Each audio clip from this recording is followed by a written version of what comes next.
Hello hi good morning. இன்றைக்கி நான் வந்து புளி சாதம் செய்ய போகிறேன்.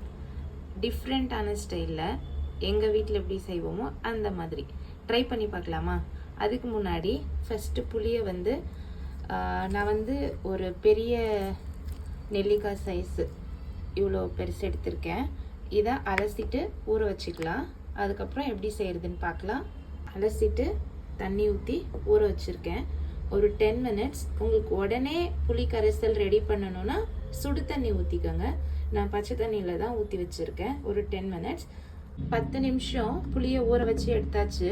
இப்போ இதை கரைச்சி எடுத்துக்கலாம். இந்த தோல் இல்லாமல் இதை நல்லா இப்படி மசிச்சுட்டு நம்ம வந்து இதை க்ளீன் பண்ணி இந்த இதெல்லாம் எடுத்துட்டு நல்லா இது பண்ணி எடுத்துக்கலாம்.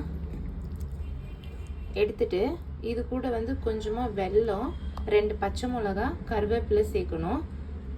இருங்க, இதை தோல் எடுத்துட்டதுக்கப்புறம் அதெல்லாம் சேர்க்கலாம். கரைச்சி எடுத்தாச்சு இல்லையா? இப்போது இது கூட கொஞ்சமாக உப்பு சேர்த்துக்கோங்க. அதுக்கப்புறமா நான் சொன்னேன் இல்லையா, 2 பச்சை மிளகாவை உடச்சி வச்சுருக்கேன். அப்புறம் கொஞ்சம் கருவேப்பிலை சேர்த்துருக்கேன் இதோட. அதுக்கப்புறம் கொஞ்சமாக வெல்லம். உங்களுக்கு வெல்லம் வேணும்னா ஸ்கிப் பண்ணிக்கோங்க. நான் கொஞ்சமாக வெல்லம் சேர்த்துக்கிறேன். இதை வந்து கிரேட் பண்ணி எடுத்து வச்சுருக்கேன். வேணான்னா நீங்கள் ஸ்கிப் பண்ணிக்கோங்க. போட்டால் நல்லா டேஸ்ட்டாக இருக்கும். கோயில் புளியோதரை மாதிரி நல்லாவே இருக்கும். இப்போ நம்ம இதை வந்து ஒரு பாத்திரத்தில் ஊற்றியோ இல்லைனா ஒரு குட்டி வானலில் நல்லா இது சுண்டை காய்ச்சி எடுத்துக்க போகிறோம். நான் ஒரு குட்டி வானல் வச்சுருக்கேன். இப்போ நம்ம இந்த ரெடி பண்ணி வச்சுருக்கோம் புளி கரைசலை வந்து இதோட சேர்த்து நல்லா கொதிக்க வைக்க போகிறோம். எண்ணெய் எதுவும் ஊற்றலை நான், அப்படியே தான்.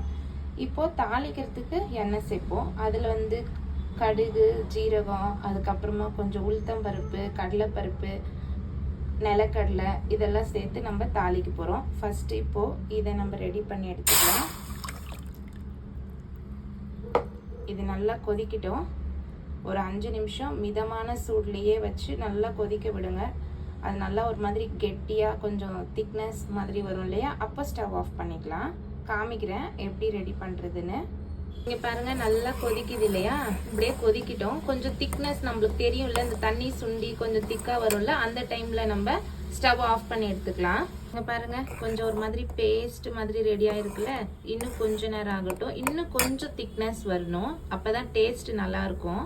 இப்போ பாருங்கள், ஓரளவுக்கு நல்லா திக்னஸ் கொடுத்துருக்கு இல்லையா? இப்போ இது ஸ்டவ் ஆஃப் பண்ணிவிட்டு நம்ம தாளிக்கிறது எப்படின்னு பார்க்கலாமா? ஒரு வானல் வச்சு கொஞ்சமாக நல்லெண்ணெய் சேர்த்துருக்கேன், ஒரு 4 ஸ்பூனு. ஏன்னா இது புளி சாதத்துக்கு வந்து கொஞ்சம் எண்ணெய் நல்லா இருந்தால் டேஸ்ட் நல்லா இருக்கும். நான் அதனால நல்லெண்ணெய் எடுத்திருக்கேன். நீங்களும் நல்லெண்ணெய் போடுங்க. அப்படி இல்லைன்னா நீங்கள் குக்கிங் ஆயில் எது இருக்கோ அதை சேர்த்துக்கோங்க. இப்போ எண்ணெய் காஞ்ச உடனே நம்ம கடுகு, உளுத்தம்பருப்பு, ஜீரகம், நிலக்கடலை இது எல்லாமே சேர்த்துக்க போகிறோம். ஓகேவா? எண்ணெய் காஞ்சிடுச்சு. கடுகு போட்டுக்கலாம். அதோடவே கொஞ்சம் ஜீரகம் போட்டுக்கோங்க.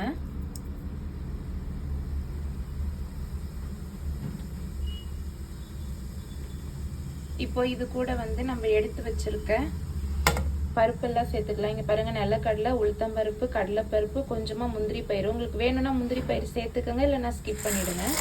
இதெல்லாம் சேர்த்துக்கலாம். இதை கருக விடாமல் சிம்லையே வச்சு நல்லா வறுத்துக்கலாம். இப்போ இதை மிதமான சூட்டில் வச்சு வறுத்துட்டோம் இல்லையா? இப்போ வந்து கொஞ்சமாக பெருங்காயத்தூள், காஞ்ச மிளகா, அதுக்கப்புறம் இது கூட திரும்பி 2 பச்சை மிளகா சேர்த்துக்கிறேன். இப்போ பெருங்காயத்தூள் ரொம்ப முக்கியம், சேர்த்துக்கோங்க, மிக்ஸ் பண்ணிடாதீங்க.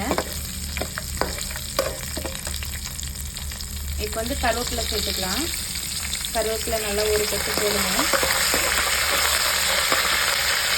கொஞ்சமாக மஞ்சத்தூள் சேர்த்துக்கலாம். மஞ்சத்தூள் லைட்டாக கிண்டி விடுங்க. மிதமான சூட்லேயே வைங்க, இல்லைன்னா கலர் மாறிடும். அதுக்கப்புறமா நான் வந்து இதில் கொஞ்சமாக தனி மிளகாய் தூள் சேர்த்துக்கிறேன். இது சேர்த்தா தான் நல்லா கலர்ஃபுல்லாகவும் இருக்கும், டேஸ்ட்டாகவும் இருக்கும். கொஞ்சமாக சேர்த்துக்கங்க. பச்சை மிளகா, காஞ்ச மிளகா சேர்த்துருக்கிறதுனால காரம் ஜாஸ்தியாக எடுக்குது. கொஞ்சமாக சேர்த்துக்கங்க. இதையும் மிதமான சூட்லேயே வைங்க. இப்போ நம்ம ரெடி பண்ணி வச்சுருக்க அந்த புளி கரைசலை வந்து இதோட சேர்த்துக்கலாம்.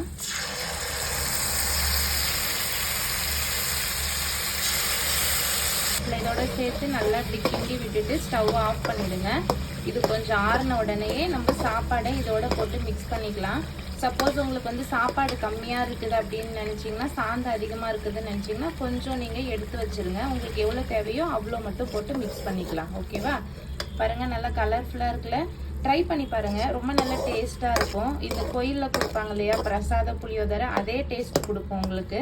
இந்த புளி சாதம் ரொம்ப டேஸ்ட்டாகவே இருக்கும். ட்ரை பண்ணி பாருங்கள். இருங்க, இது ஆறினோடனே சாப்பாடை மிக்ஸ் பண்ணிக்கலாம். ஆறிடுச்சுங்க பாருங்கள். இப்போ இதில் நான் சாப்பாடு வடித்து வச்சுருக்கேன். சாப்பாடு அதை இதோட சேர்த்துக்க போகிறேன். இங்கே பாருங்கள், இதை பொறுமையாக கொஞ்சம் கொஞ்சமாக மிக்ஸ் பண்ணலாம், சாப்பாடு உடையாமல். கொஞ்சமாக கொத்தமல்லி கீரையை இப்படி போட்டுக்கலாம். போட்டுட்டு இதை லைட்டாக இதோட சேர்த்து மிக்ஸ் பண்ணுங்கள். உப்பு சாப்பாட்டில் நான் போட்டு வடிச்சிருக்கேன். அப்புறம் புளி கரைசல்லையும் உப்பெல்லாம் சேர்த்துருக்கேன். உப்பு கரெக்டாக தான் இருக்குது. நீங்கள் கிளறப்போ உங்களுக்கு உப்பு பார்த்துட்டு நீங்கள் சேர்த்துக்கோங்க.